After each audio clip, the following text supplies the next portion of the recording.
खबर उत्तर प्रदेश पीलीभीत से। लोकसभा चुनाव से पहले उत्तर प्रदेश की पीलीभीत लोकसभा सीट से भारतीय जनता पार्टी के सांसद वरुण गांधी के तेवर सख्त दिखे।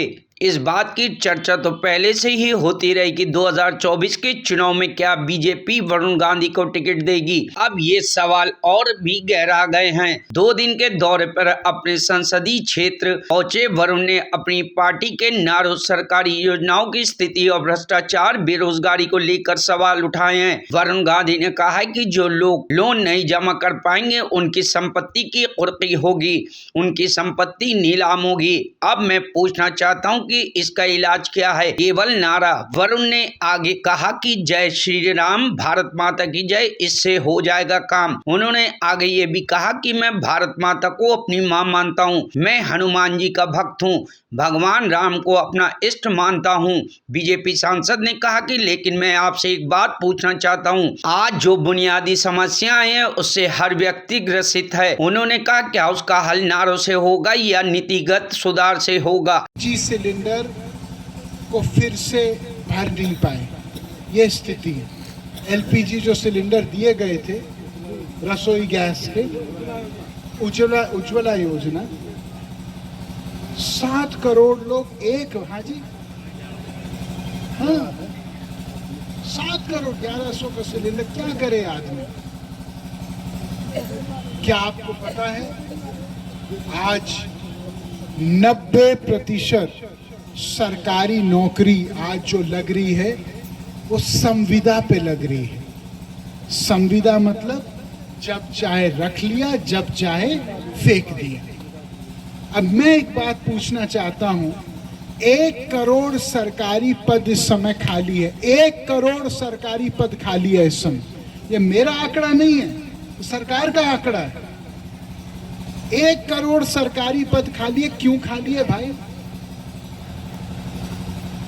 इसलिए क्योंकि आप भरना नहीं चाहते, आप पैसा बचाना चाहते हैं। लेकिन सरकार का काम एक बिजनेस करना नहीं है, सरकार का काम व्यवसाय या व्यापार करना नहीं है।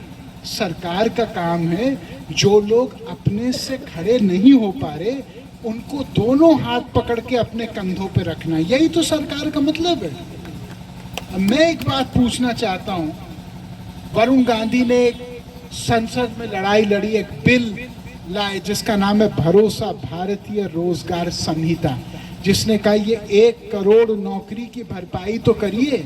आप नए नौकरियों की बात कर रहे हो कि 5 लाख नई नौकरी देंगे, 7 लाख नई नौकरी देंगे। ये 1 करोड़ जो नौकरियां हैं इनका क्या होगा? अभी तक सब मौन शांत। अब मैं ये पूछना चाहता हूं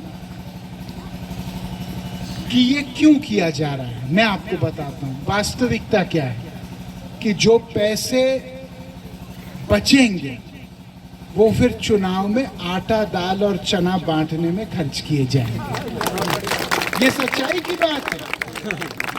मैं कभी मजाक में एक शेर सुनाता हूं कि तेरी मोहब्बत में हो गए फना, तेरी मोहब्बत में हो गए फना, मांगी थी नौकरी मिला आटा दाल चना। मैं पूछना चाहता हूं आपसे कि क्या ये कोई स्थायी समाधान है? नहीं, ये छलावा है। कितने लोग यहाँ पे जाके एग्जाम देते हैं, परीक्षा देते हैं।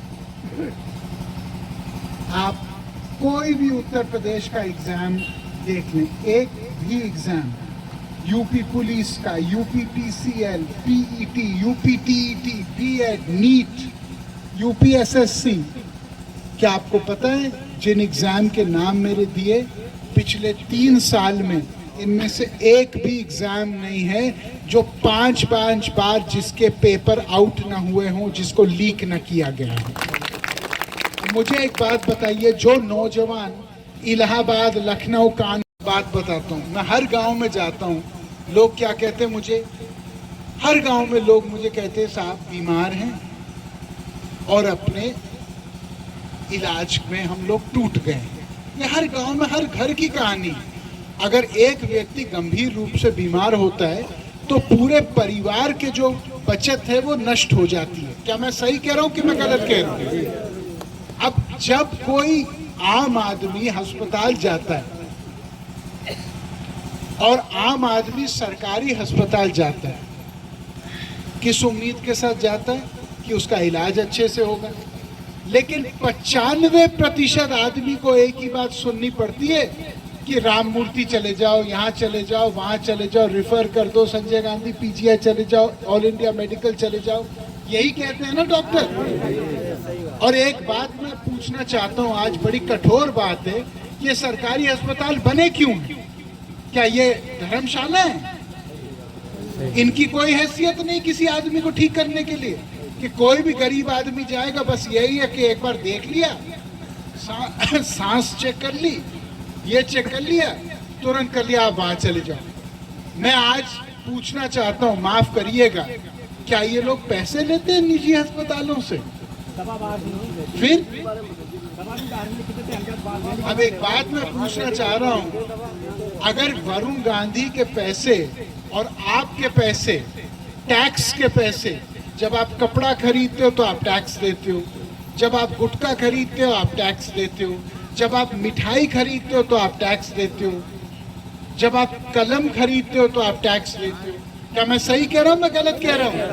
तो ये देश आपके ही तो पैसे से चल रहा है, आप कोई भिखारी थोड़ी हो इस देश में।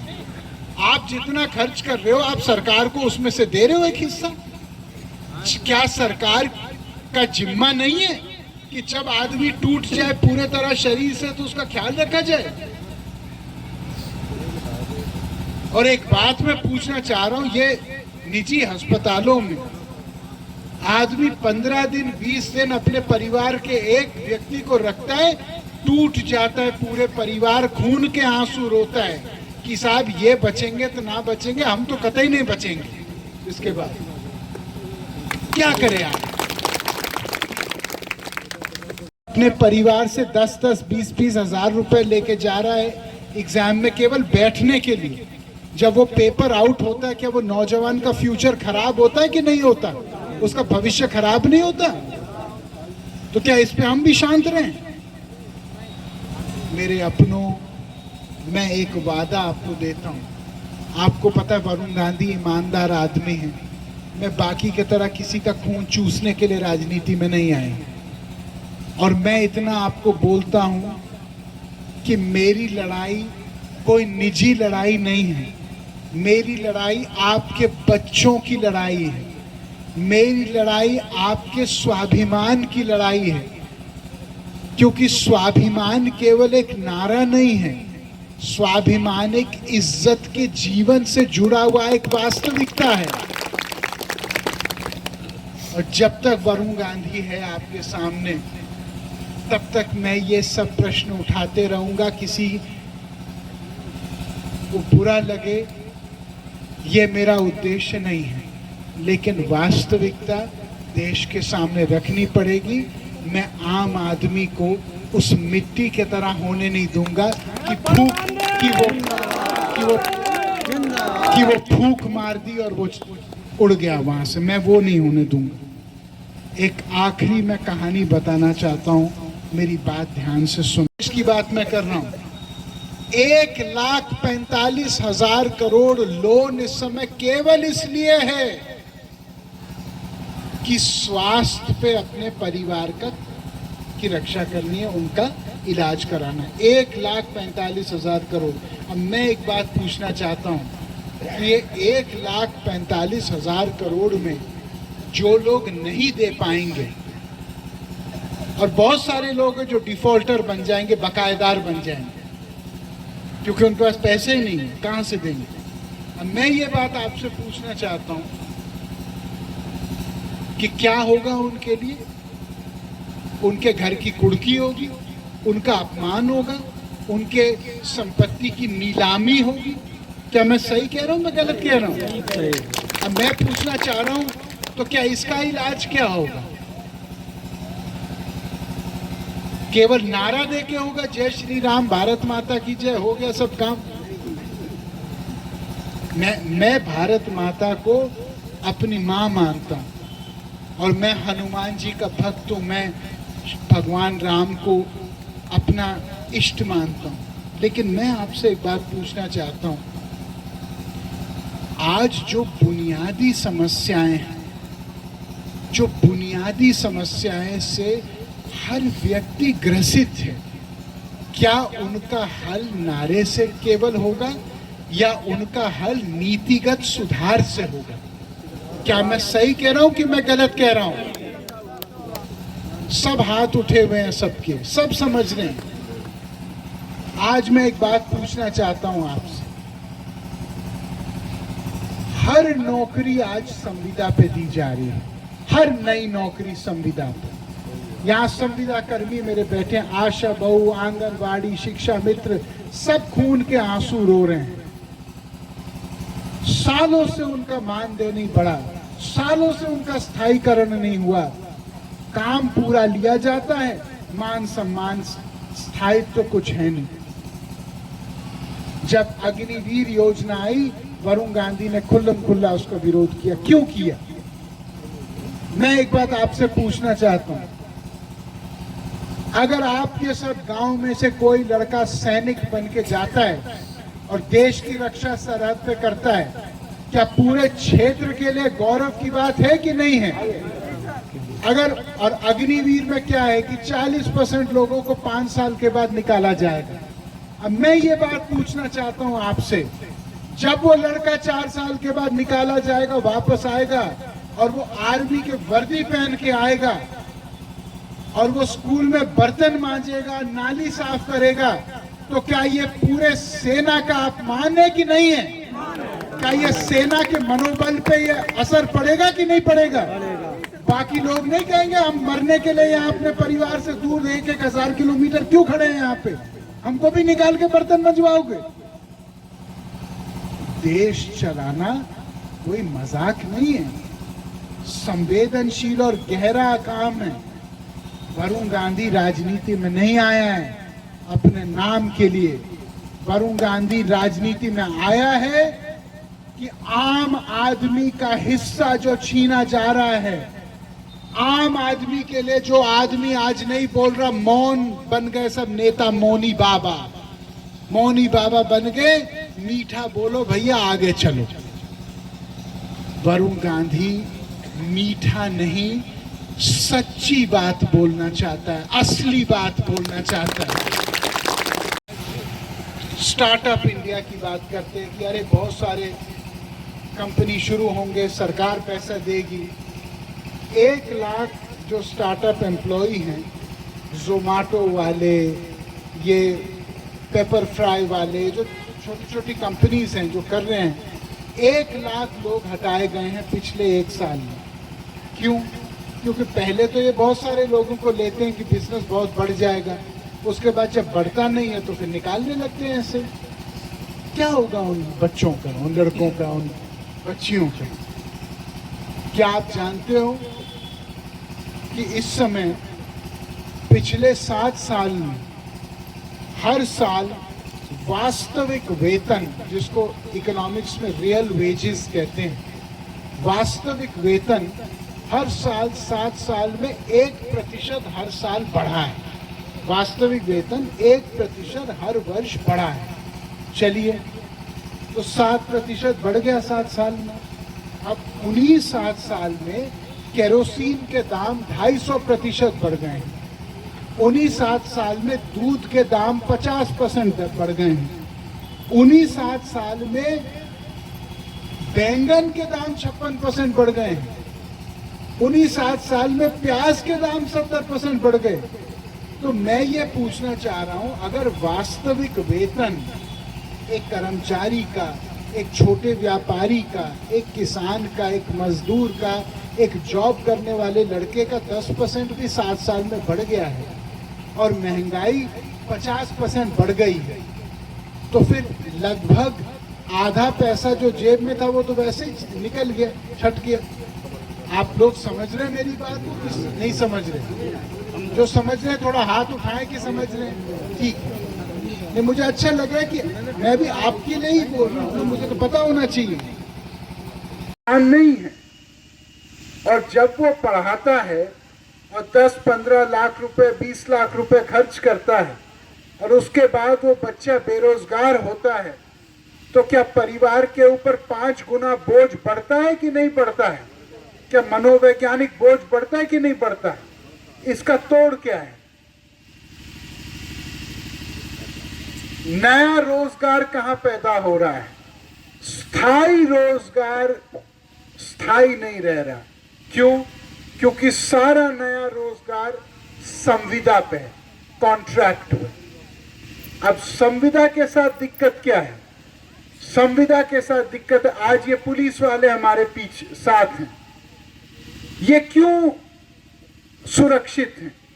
क्योंकि इनकी नौकरी स्थायी है। ज्यादा से ज्यादा क्या हो सकता है? यहां से वहां भेज दिए जाए, वहां से यहां भेज दी जाए, बट इनकी वर्दी नहीं उतारी जा सकती। एक बार पहन ली तो 30-40 साल के लिए एक जीवन स्थायी होता है, स्थिर होता है, सेट होता है। लेकिन अगर मैं इनको बोलूं कि आप एक काम करिए, आप 1 साल के लिए वर्दी पहन लीजिए और काम करिए, फिर मैं आपका काम देखूंगा, तो ये कहेंगे कि साहब हमको ये काम सीखने के लिए ही 2-3 साल लगेंगे। ये प्रक्रिया कोई एक दिन में तो आदमी सीखता नहीं है। कैसे पब्लिक से डीलिंग होती है, कैसे न्याय की प्रक्रिया की जांच पड़ताल होती है। क्या मैं सही कह रहा हूं कि मैं गलत कह रहा हूं? एक अफसर बनने में, एक आर्मी का योद्धा बनने में, अब अग्निवीर का वरुण गांधी ने विरोध क्यों किया? मुझे एक बात बताइए, अग्निवीर में अगर 5 साल में 40% लोग निकाले जाएंगे, अब 5 साल में 40% लोग निकाले जाएंगे, मुझे एक बात बताइए, सरहद पे जो आदमी अपने जान पे खेल के हमारे देश की रक्षा कर रहा है, अगर 5 साल बाद उसको निकाला जाएगा और वो गांव आएगा और उसके पास काम नहीं होगा और छोटा मोटा काम करेगा, बर्तन मांजेगा, स्कूल में ये करेगा वो करेगा, तो मुझे एक बात बताइए, क्या पूरे सेना के मनोबल के ऊपर ठेस पहुंचेगी कि नहीं पहुंचेगी? क्या पूरे देश के ऊपर इसका असर होगा कि नहीं होगा? जब आर्मी का आदमी सेना के कपड़ा पहन के नाली साफ करेगा, तो क्या विदेशों के अखबार में नहीं दिखाएंगे कि हिंदुस्तान में यह सम्मान है सैनिक का? देश चलाना कोई कंचे का खेल नहीं है।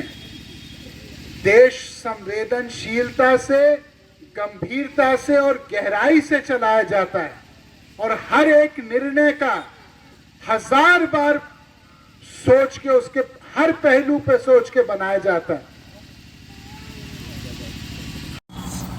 आदरणीय बुजुर्गों, आदरणीय माताओं, नौजवान साथियों, बहनों और प्यारे बच्चों, हमारे देश में एक आम इंसान को बराबर का अधिकार कैसे मिले, ये वरुण गांधी की शुरू से लड़ाई रही है। हमारे देश में आज बोलने की हिम्मत बहुत कम लोग करते हैं, क्योंकि उनको लगता है कि जो सच बोलेगा उसका नुकसान होगा, जो केवल मीठी मीठी बात बोल के अपना काम निकाल देगा वो फिर भी ठीक रहेगा। लेकिन उसमें आम इंसान की हार है, उसमें आम इंसान का हिस्सा छीना जा रहा है। कुछ बिंदु मैं आपके सामने प्रस्तुत करना चाहता हूँ। Bureau report, news hub Bharat.